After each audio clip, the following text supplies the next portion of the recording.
नमस्कार दोस्तों, मैं सुनील शर्मा ज्योतिषी astrology your future is in your hand channel के माध्यम से दोस्तों हर बार आपके जीवन से संबंधित, राशियों से संबंधित कुछ न कुछ वीडियो मैं बनाने आता हूं।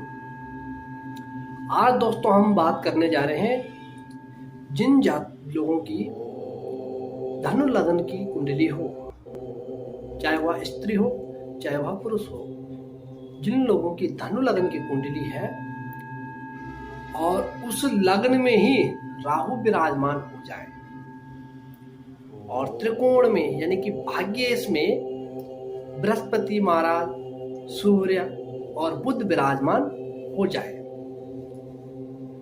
ऐसे में उस जातक की कुंडली में क्या योग बनते हैं, क्या अवयोग, क्या सुयोग और क्या कुयोग बनते हैं, उन्हीं विषय में हम आज बात करेंगे।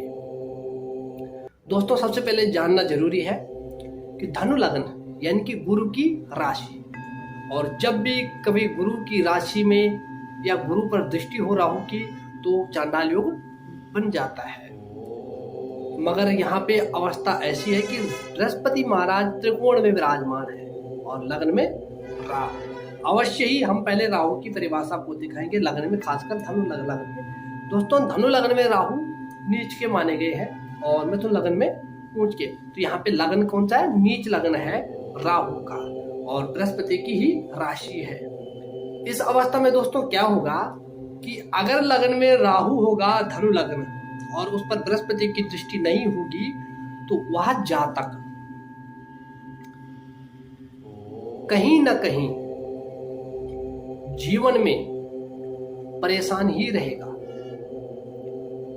उस जातक का मन विचलित रहेगा, चंचल स्वभाव रहेगा।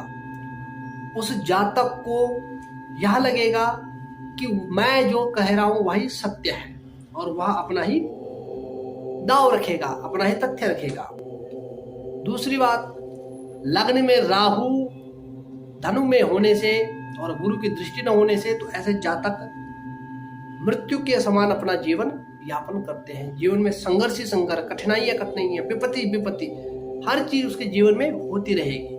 मगर तब जब शुभ ग्रह की दृष्टि लग्न में न हो, पर यहाँ पे तो गुरु नवम भाव में बैठ गए हैं और नवम भाव में होने से गुरु की पंचम दृष्टि लग्न में है और लग्नेश होने के कारण गुरु अपने घर में देख रहे हैं, लग्न में देख रहे हैं। अब वहां पे राहु विराजमान होने से राहु का नीचत्व भंग हो गया, क्योंकि किसी गुरु की दृष्टि पड़ने से ही राहु का नीचत्व खत्म हो गया।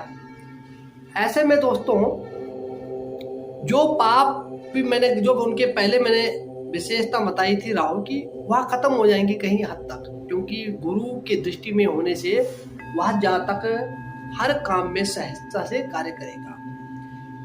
परेशानियां आएंगी मगर उतनी नहीं जितनी पहले थी या राहु की उसमें हो रही थी। मगर यहाँ पे गुरु दृष्टि डाल रहे लग्न में तो उसका राहु का नीचत्व भंग हो गया है, पापत्व खत्म हो गया है, तो गुरु के ही अनुसार उस कुंडली में योग बनेंगे।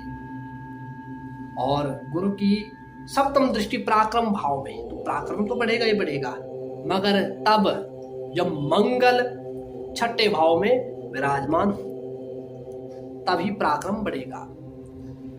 अब यहाँ पे हम बात कर रहे हैं कि नवम भाव में 3 ग्रह बैठे हुए हैं, सूर्य, बुध और बृहस्पति। तो अवश्य ही सूर्य ने बुध को भी अस्त कर दिया। वो हालांकि बुध अस्त तो नहीं होते हैं मगर गुरु अस्त हो गए हैं।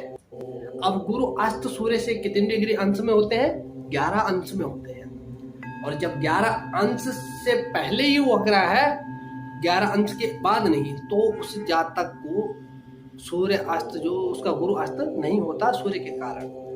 तो अवश्य अपने कुंडली में देखें। और सबसे पहली बात है लग्न का अंश जरूर देखना है कि लग्न कितने अंश का है। हर ग्रह का अवस्थाएं होती है, बाल्यावस्था, वृद्धावस्था और यौवन अवस्था है। तो अगर गुरु यौवन अवस्था में है, क्योंकि शुभ फल तभी देते हैं ग्रह जब जवानी में हो, बुढ़ापे में और बाल्यावस्था में कोई भी फल नहीं दे पाते हैं। तो ये चीजें देखनी जरूरी है कुंडली में विशेषकर, तभी आगे का राहु की दृष्टि का जो है हम विधान के अनुसार तथ्य दे सकते हैं। अब बात करते हैं कि जातक किस क्षेत्र में जाएगा। अवश्य ही मैंने पहले भी कहा था कि अगर गुरु की दृष्टि राहु पर पड़ रही है तो उसका बल कम होगा राहु का, मगर खत्म नहीं, कम होगा।